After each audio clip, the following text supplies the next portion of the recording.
Hey guys, so it is that time. It is time for the last TBR of the year.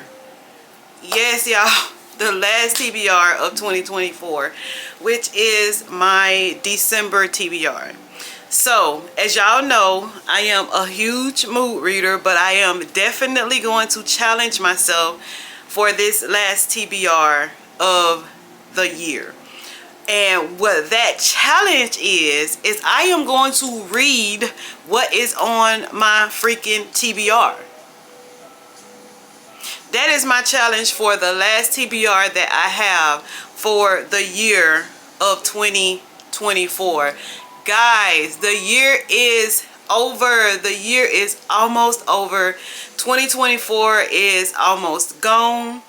And 2025 is about to come in. And I feel like I did level up this year. And I truly want to level up in 2025. Like, I want to level up because you guys have leveled up for me. I think we're 846 subscribers strong. You guys have leveled up for me. So I am about to level up again for you guys. So at the matter at hand, our December TBR. Let's get into it. So the TBRs, the books that I have for my TBR for December will be all Christmas books. Nothing but Christmas books. Hopefully I can find some of them on audio, and the rest I will just have to read on my own. So we're just gonna jump right into it, y'all. So this is The Christmas Light by Donna Van Leary. I hope that's how you say that name. I got this one from Goodwill. Very short, dainty book. It says, in the small town of Grandon, 5 very different people discovers the true meaning of Christmas. Jennifer and Ryan are both single parents, struggling with their own losses and heartaches as they attempt to move forward in the present while still holding on to the memories, joy and heartache from the past. 16-year-old Kaylee is faced with a life-changing situation that has affected her whole family. Stephen and Lily are happily married and ready to start a family. All of them are facing their own struggles, and all are finding their way through the dark. When they are brought together for a rather unconventional church nativity, they will learn that with strength, courage, and love, there is always hope. So, a very, I would say, like, positivity type Christmas book, The Christmas Light by Donna Van Leary. I hope I'm saying that name right.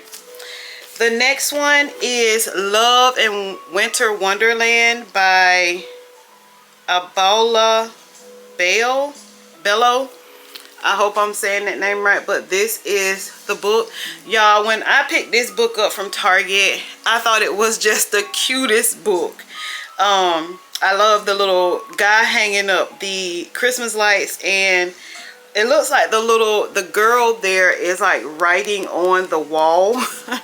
But I thought it was such a cutesy book. It says, charming, handsome Trey Anderson is struggling to balance the pressures of school popularity with a job at his family's local bookshop, Wonderland. Quirky, creative Ariel Spencer needs tuition for the art program of her dreams, and an opening at Wonderland is the answer.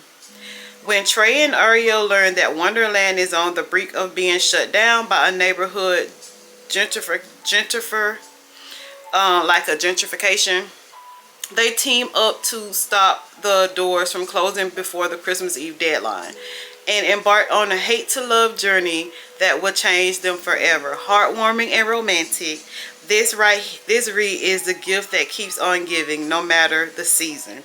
So this will be a little cutesy, probably first chance at love type trope. I'm not sure, but it is romantic, as you can see, and I'm very interested in reading Love in Wonderland and Winterland. And it's about a bookstore, and I just think that is just the best thing. This one is one that I got out of a little free library some time ago. It's called Christmas by the Book by Annie Ryan. Very cutesy book cover anyway. And I think I read the back of this book some time ago on like a little free library hunt. But it says, Nora and Simon have run the beautiful oak beamed bookshop in their British village for 30 years. But times are tough and the shop is under threat for closure. This holiday season will really decide their fate. When an elderly man visits the store and buys the one book they've never been able to sell, it gives Nora an idea.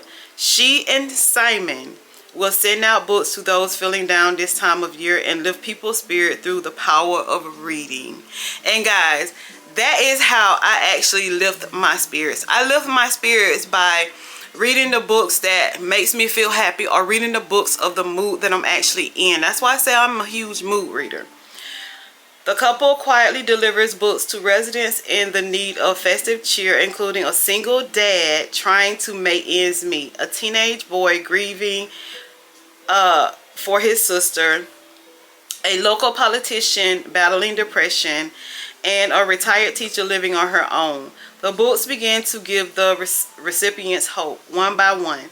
But with the future of the bookstore still on the line, Nora and Simon will need a Christmas miracle to find a happy ending of their own. So guys, I'm really interested in reading this book. It sounds like it has grief in it, it has happiness in it, and it has life struggles in it, and hopefully it has a happily ever after or a happy ending at the end. Nora and Simon sound like they are some very caring people, and they have to be caring to actually run a bookstore, because like you have a ton of different people coming into the bookstore wanting different things, needing different things depending on what their mood on and what type of book that they like to read. So I feel like Christmas by the Book will be a cutesy emotional read for me for the month of December. The next one is The Nightmare Before Christmas by Sarah, however you say that last name there. I thought this book was different. I thought it was different. It has the spray edges. I love that. That is also what drew me to this book. But I don't think I have ever read a Christmas book titled this, or like a Halloween type Christmas book. So I was very interested in getting this book and reading it. It says Nicholas Cole Claus used to love Christmas until his father, the raging Santa Claus, turned the holiday into a PR facade. Cole do everything to escape the spectacle, including getting tangled into a drunken, superiorly hot made-out session with a beautiful man behind a seedy bar one night. So this is a queer book then. This is a queer Christmas book, y'all. Never have read one of these before. But the heir to Christmas is soon commanded to do his duty. He will marry his best friend, Iris, the Easter princess, and his brother's not-so-secret crush. Well, hold on, it got me kind of confused. So it sounds like he's doing something that he don't want to do. So he liked men, but he's forced to marry a girl, I'm guessing. All right, guys, sorry about that. I always seem to get interrupted when I'm vlogging with you guys. Just a way of life, right? I don't even know where I was, but it says a situation that has disaster written all over it. Things go from bad to worse when a rival arrives to challenge Cole for the princess's hand. And Cole comes face to face with his mysterious behind-the-bar hottie, Hicks. The Prince of Halloween. So it is like a Christmas type / Halloween book. Oh guys, I think I'm really gonna love this book. It's a fake competition between two holiday princesses who can't keep their hands off each other over a marriage of convenience that no one wants, and it all leads to one of the sweetest, sexiest, messiest, most delightfully unforgivable love stories of the year. Y'all, I'm gonna love this, or at least I hope I do. It looked like it's about 300 and something pages. The words are not too tiny, but not too big also, and it has a lot of page breaks and things of that nature, so it seems like there will be a lot of conversation going on in this book, which I really love. I love dialogue in a book because it just makes the book even more interesting, and it also makes it easier to actually get in, you know, like get connected with your characters that's in your book. All right, guys, I guess I'm just a popular person this morning, but we are going to continue. The next one is A Holly Jolly Ever After by Julie Murphy and Sierra Simon. I think that's how you say that name. I don't even know why I picked this book up. I don't know why this book, even the cover of it seemed interesting to me, but I do like the beginning of each chapter. It has like different pictures at like the beginning of each chapter. I like things like that. It looks like there is a lot of dialogue in this book as well because it has a lot of page breaks. The chapters do not look like they are extremely long, which I like that kind of stuff. It has like 400 and something pages in it, but not extremely long chapters. That makes the book all worthwhile, because I feel like if one chapter is extremely long, I feel like it's going to be a extremely long carried out book that you will just at some point you're like, let's just get to the point. Like, let's move on from this particular issue, which lasted throughout the whole chapter, went over into another chapter, and like that is what makes the book like 500 and 600 pages long. 400 pages is long enough for a Christmas book. Even though the chapters are not that long, I still just wonder like how long whatever is going to happen in this book is going to last, and like, is it going to come to a head, or is it going to come to a head at like the end of the book? I am the type of person, like, I don't mind having a long book as long as like the issues and what's going on just like, you know, keeps coming. And if that happens, like, I want to get to like the heart of what's going on and like try to get that solved. However, if it's like a standalone book, before I get to the end of the book, I do not like a standalone book that leaves me on a cliffhanger and I know that there's not another book to go to that standalone book. Like, I hate books like that. But I just love a book that gets straight to the, not straight to the point, a thriller book. I love to get straight to the point, because like in a thriller book, like, you can have a 200-300 page thriller. It gets straight to the point on the first chapter of the book, and then it's just like everything is just like boom boom boom, like this happening, that happening, and you know, like, it just keeps you engaged and just keeps your mind like, oh my god, and like you want to solve a mystery, just all the things, y'all, all the things. So this one is called A Jolly Ever After, and it says K, because I don't know how to say that name, is the funny one, as the arguably lesser of the three former members of the boy band INK Inc. He enjoyed his 15 minutes of fame and then moved home, where he opened a regional pizza chain called Slice Baby is the name of the pizza place that he opened.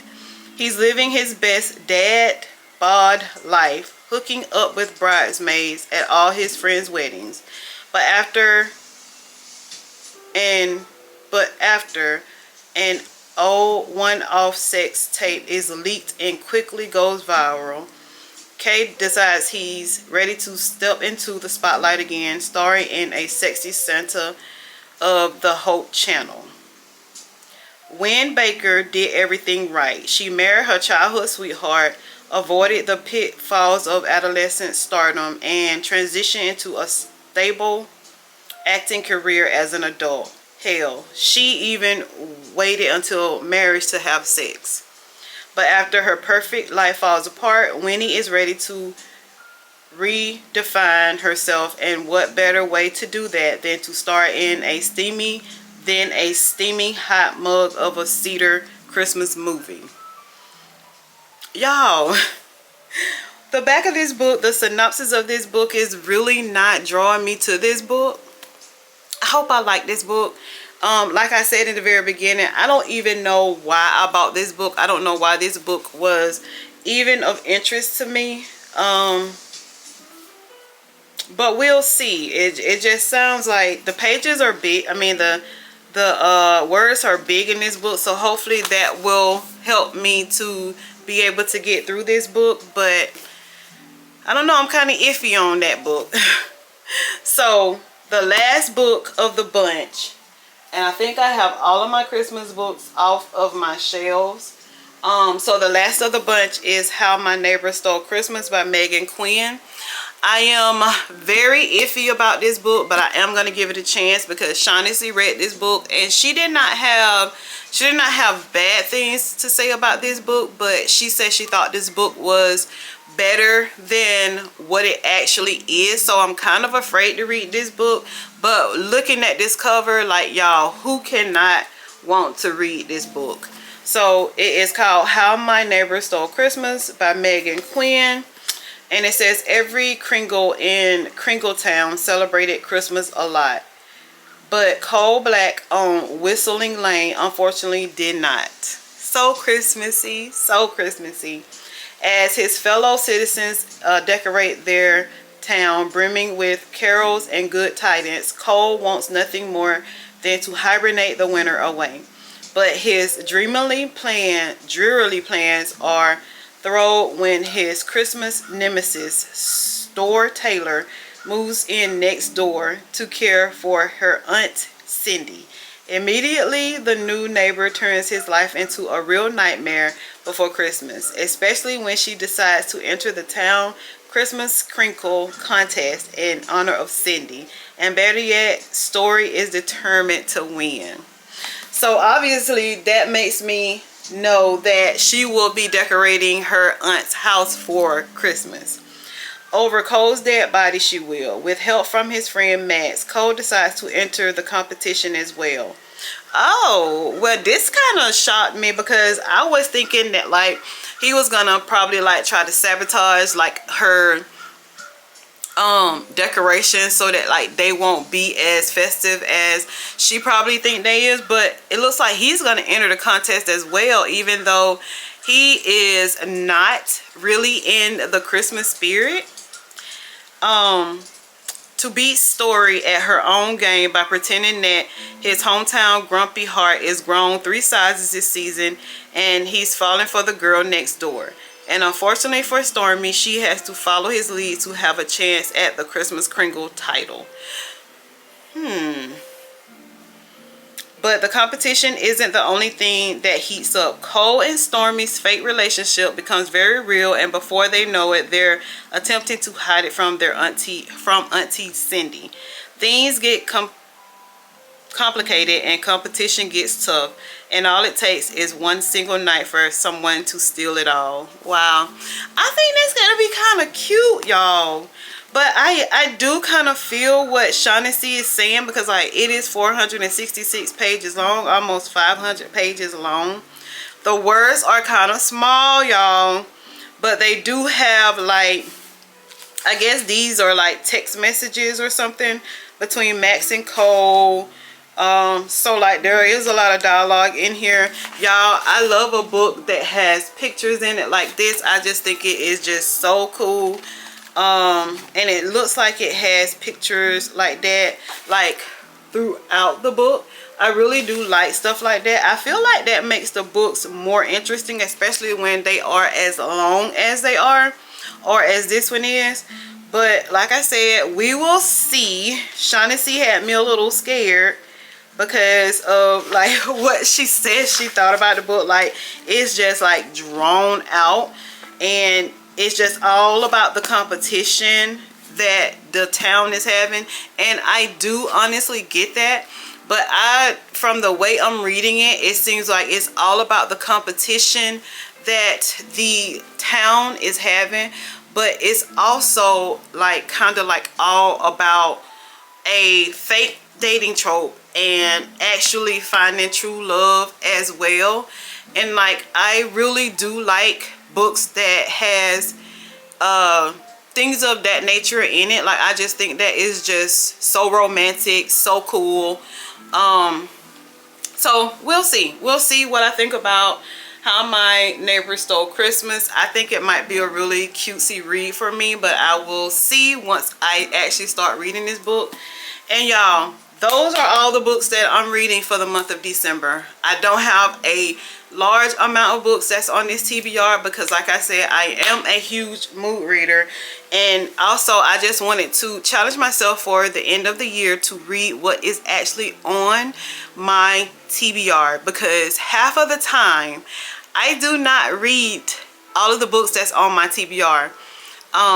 That's just like for November. When I give y'all my November wrap up, you will see that my TBR changed. And for the year of 2025, I am still going to do my TBRs for each month, but somewhere in the line, or during the time like I'm doing vlogs and things like that, I might snip a little piece in there and show you guys like if my TBR has actually changed, because I know my TBR will change throughout the months, because it has for 2024. And I don't know, maybe for the beginning of 2025 I might challenge myself and I might just say I am going to pick a few books that I will definitely read for the month of that TBR, and then I will just have a few books that I will put on my TBR, and I will just let you guys know that, hey, like, these are the definite books that I will read for this month, and these are the books that might change. Because like I said, I am a huge mood reader, and I love being a huge mood reader because it just depends on how I feel that day. When I wake up and I go in my bookshelves or go to my bookshelves and I look at my books, and I might be like, you know, I want to read this book today, and I don't want to read a book that's actually on my TBR. And I'm on Libby, like, constantly looking for books that I can listen to along with reading along with the book. So that actually upsets my TBRs as well. Usually I read probably about 12 to 16 books per month. And that is a lot, and I love it. I love reading that many books, and the reason why I read that many books is because, like I said, I tandem read my books via audio and via reading the actual book. There is rarely that I have a book that I have on audio and I don't have in my home, because like I said, I like to tandem read. If I get kind of lost in the audio book, I like to be able to go to my physical book and go to the chapter or whatever, find where I'm at on the audio, and reread, or like get a little, just read the words, because sometimes the words, reading the words themselves versus listening to them, gets me to understand the book or that chapter or that scene a little bit more than when I was actually just listening to it on the audiobook. So I love to tandem read, I love to mood read, and I love to talk about the books that I am actually reading with you guys. So that is my TBR for the month of December, which is the last TBR of 2024. Y'all, I do not know where this year has gone to, but I know I have really been enjoying it by reading books, going book shopping, and talking to you guys. I really love the support that I have gotten from you guys, because when I first started on YouTube, I was like, I'm not buying the materials that I need to like vlog this, that, and the other, because I don't feel like this is gonna go anywhere. And I started out with a niche that just, it was enjoyable for me, but it just wasn't a niche that I could actually grow on. So I started reading books again, and I have just been loving the community that I have grown since I have started reading books. And I love reading books because it's like I'm in a movie every day, every minute, every hour of the day, and that is just something that I love. So guys, all right, so I am going to do this challenge for the month of December. I am going to read other books though. But I have 6 books that I have that are Christmas books. So those are the 6 books that I will read for the month of December. Y'all hold me to this challenge. 6 books I know I definitely will read for the month of December. And then I will add some others that I actually would like to read. So thank you guys for joining me today. To those who are new, I should have introduced myself in the beginning of the vlog. Hi, I am Yolanda. I am Yolandas Books. Here we like to talk about books. We like to go book shopping. We like to read in different areas like the park, coffee shops, in my car, just on my back porch, just anywhere that I see fit to read. And I enjoy reading books. I enjoy gaming. I enjoy talking to you guys. And I just love that we are a big happy family and like to do the same things. But we also know that some of the books that I read, you read, they read, whoever read, like we won't have the same perspective of that book, or we might not like the same things. And that is what makes this community so great and so huge and so enjoyable to be in. So guys, if you have not, click that subscribe button, become a member of Yolanda's Books huge 846 subscriber family. And don't forget to tell a friend, ask them if they would like, they can subscribe to my channel as well. And I will see you guys in my next video. Bye guys, and happy holidays.